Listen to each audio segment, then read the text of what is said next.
I was about 10 at the time that this happened, and even after 13 years, I feel so gross and uneasy thinking about it. My mother bought me Heelys when they had come out, and I practiced day and night to skate with them so that I could do it in public without looking silly.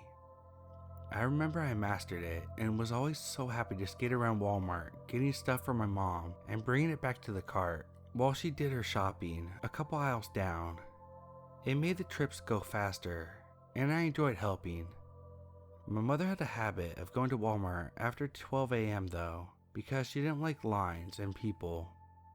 It was always a much more carefree feeling during that time, so I didn't care. I enjoyed being out of the house. This was all very common. I say all of this because it was another 1 a.m. trip to Walmart for me and my mom, and since it was so common and so empty, she wasn't at all concerned to watch over me or where I went. She knew either I'd find her, or worst case, she would find me in the video game section. So I was skating around just looking at different stuff in different aisles. An employee in the dishes section told me to stop skating in the store. He was a short and chubby older guy. I wasn't one to argue, and I got told that often, so I say, okay. I walked into another aisle and then skated into the frozen meat section, rolling my eyes. I remember thinking how stupid it was for an employee to be upset that I had brought my Heelys into the store. When I heard some guy behind me yell, "Hey!" I ignored it at first. My mother had just turned the corner at the far end of the long aisle, and I was focused on catching up. Then the guy yells, "Hey you, kid!" I stopped immediately and turned around. This time, it wasn't the heavy-set older guy. It was a younger, skinny guy, maybe in his mid-30s. He had short, greasy black hair, and some facial hair as well. He was storming up to me, and immediately, my stomach started sinking. Something about him just felt off. Looking back now, he looked like a tweaker. His right eye twitched slightly a few times, and even though he was looking at me, he wasn't looking me in the eye at all. His hand twitched a couple times too while he was coming up to me, and his face was slightly turned down instead of straight. I expected him to lecture me on skating, and at first he did. "You shouldn't be skating in the store," he said. He didn't yell, but it was very forceful in a lowered voice. "Sorry," I replied. I started backing up because this guy kept advancing though, until I was backed up against one of those lower coolers that were in the middle of the Walmart aisles. He walked right up to me, literally on top of me. His whole body was just a couple inches from me. I got scared, and I remember feeling so sick. I remember panicking and hoping that my mom would turn back around. I honestly don't know why I didn't yell for her. He put his hands on either side of me on the cooler and then leans in like he's trying to kiss me. I immediately looked away, so his mouth just ended up a couple inches from my ear instead, and he starts quietly talking to me while shifting his weight between his feet. It was like he couldn't stand still, or like he was trying to decide if he should get even closer. "Why are you skating here? You know that's bad, right? You're gonna get in trouble."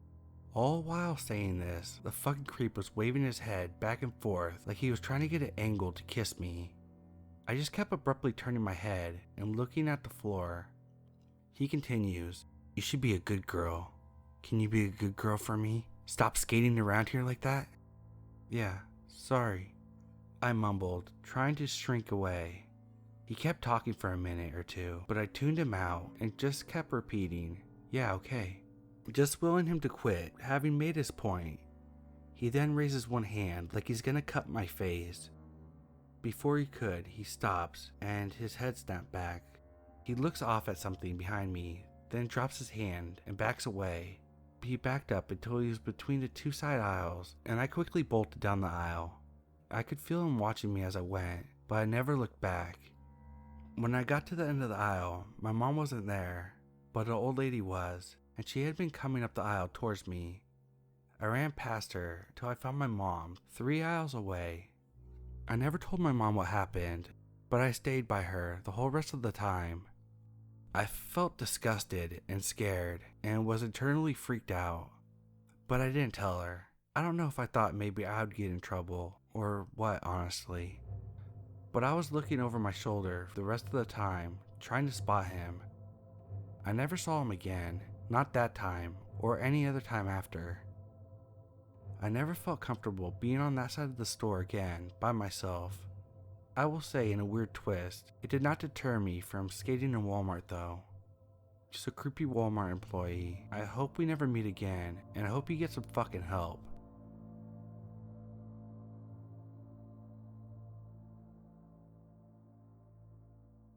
So this takes place in August of last year, right before I moved to a different state for school. This story involves myself, 18 at the time, and my sister and cousin, both 14 at the time. And on the day in question, we decided to go on what we call an Uzi adventure, where we basically get in the car and drive until we find something to do. That day, we decided to go to Target, but instead of the one that we usually go to, we decided to go to a different one that was in the south end of the city we lived near. A little background about the area I lived in. I grew up most of my life outside of Detroit. The part of this area I lived in was more of a suburban, downtown side of the south end. It was known for all the weird, dangerous people living down there. For example, a few months before this incident, a boy was shot walking to school by some retired firefighter for asking for directions, and just this year, a lady was found nude, attacked, strangled, and bitten multiple times in the face by an attacker at her apartment just down the road from the Target, but thankfully, she survived. Anyways, for some reason I still don't know why we decided to go to the South Target instead of our usual one. We got there, and my sister and cousins get a couple of things for school while I pick up a CD.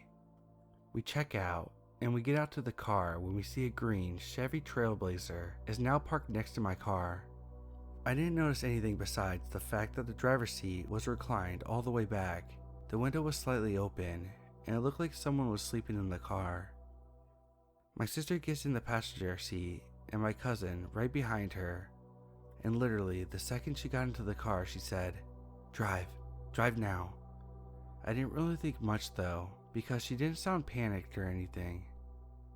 So I drive, and once we pull out to the main road, she told me that when she saw the old man lying in the driver's seat, he was jerking off to people walking past, more specifically children and their moms walking past. My cousin then says that she saw him too, and of course we freaked the fuck out and tried to decide what to do. We ended up pulling over into a Staples parking lot and sitting there trying to decide if we should call the cops. My sister is crying at this point and having an anxiety attack because she thought that she would get in trouble with our parents for calling the cops. Eventually, I convinced my cousin to call 911 and put in a report because my sister was still crying about not wanting to call the cops, and I suck at phone calls. Maybe a half an hour later, after the incident, we had a call from the police pretty much telling us that they found him in the car with his pants off and his tic tac out, and that he was a repeated offender and had done this apparently extremely often. They told us that we needed to come down to the station and file an official report. At this point, our parents had no idea what was going on, and I'm not sure we wanted them to know, specifically my aunt, because she is known to blow stuff extremely out of proportion, and would probably never let my cousin leave the house again. But now that we were going to be at the station, we had no other choice but to tell them. So we tell our parents, and my mom, dad, brother, aunt, uncle, and cousin meet us at the station. I also remember that there was maybe 1 or 2 police officers on duty that night, and we had to wait a couple hours while they called the detective at his house, and he ended up interviewing us in his pajamas in the fax room. Months later, I was at school in another state when I got a subpoena to come to court. We ended up having to go to court 2 separate times, and I would have to fly home for a month or 2 the second time because he had appealed or something, before eventually pleading guilty the second time around, and he's now out on parole after pretty much serving no jail time. To end the story off, we don't go to that Target anymore, and the last time I heard about this was a call from his parole officer asking pretty much my viewpoint and if I had to go to therapy because of it. I guess on the lighter note, Because my family and I have a warped sense of humor, we now refer to this as the pickle tickler incident. Anyways, 74-year-old man we found tickling his pickle in the car to little kids and caused us to spend hours at the police station. Let's not meet again.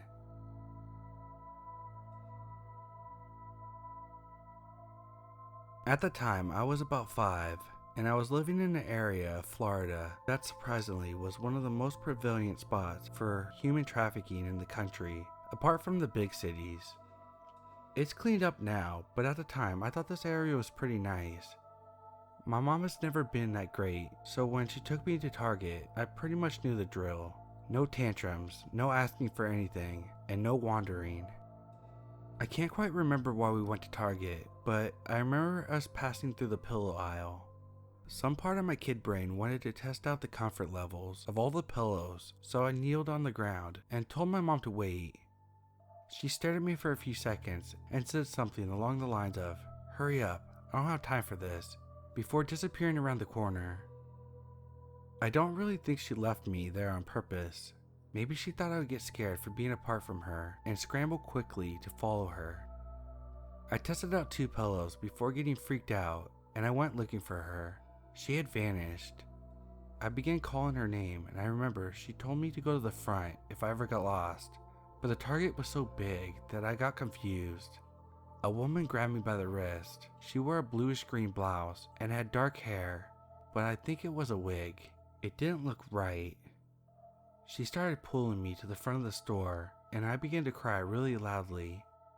I shouted for my mom while this woman dragged me out, and we got to the automatic doors before my mom barreled out of the aisles and grabbed me out of the woman's grip. The woman ran out of the store quickly, and I only remember this because of how my mom gripped my face and screamed at me to never walk away from her again. Even though she left me, she apparently forgot about this. After that, I never wandered, but I recently learned that Targets are known for their kidnappings. Pretty strange to think what I might be doing now if that woman actually kidnapped me. Would I even be alive? Pretty sure if my mom didn't find me, a few seconds later I would have been gone for good.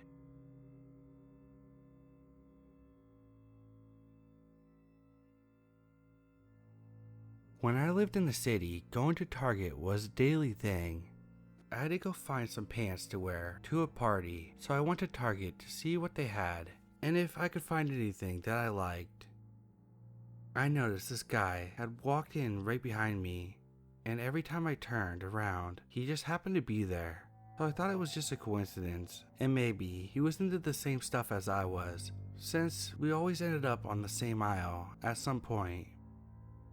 I had walked over to the makeup to look for some new foundation because mine was gone, and I just happened to turn around and he was standing right there in front of some makeup. So at that point, I knew something was up. He wasn't holding anything and was just standing around trying not to make eye contact with me every time I looked at him. I walked out to the checkout line because I wasn't feeling comfortable anymore, and I had a gut feeling that if I stayed in the store, that something would end up happening. He followed me over to the checkout line, again, with nothing in his hands, so he had nothing to pay for.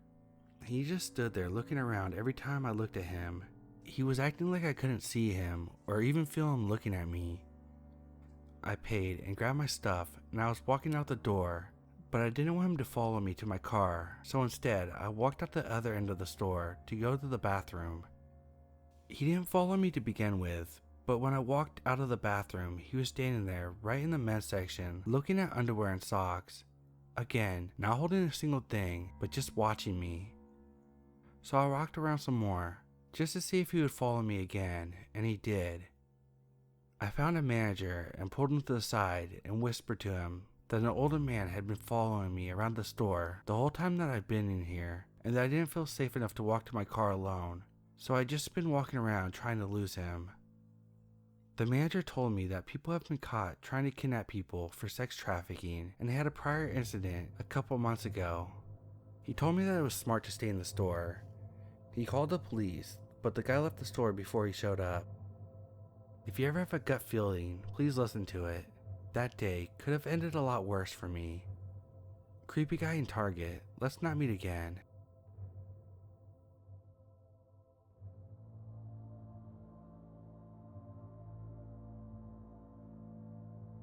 So this didn't happen when I was a child, because I'm still a child. I'm a stupid teenager.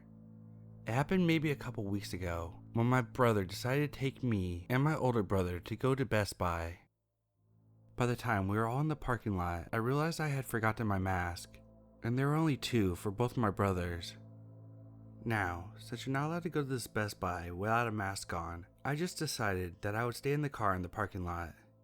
Then, because I'm indecisive, I got out and followed him. Then, because I'm still indecisive, I bailed at the last second, because I didn't feel like going in and having to be around people. I turned back around and headed for the car. By this time, both my brothers were inside. I get to the car and it turns out my brother had locked it and I couldn't get inside. Whoop-de-doo. Now I'm stuck out in the sun of a rundown Best Buy parking lot, leaning uncomfortably against a car, completely out in the open. I couldn't go anywhere for shelter. It was a really odd, vulnerable feeling. So anyway, I'd been standing there for at least a long, painful 10 minutes now, and this other old car just seems to roll right into the parking lot. As soon as I see him, I get nervous because trafficking has been reaching crazy highs around here. But I dismiss it as nothing. Obviously, he's going to park, right? Nope. He just starts circling me, driving in circles around the parking lot, looking right at me from every angle. This is when I started to panic. I didn't have my phone, so I tried to get out of the line of sight. I walked quickly to the shady side of the car and sat down behind the front wheel, knees to my chest. I could still hear him circling me, and I knew he was slowing down now.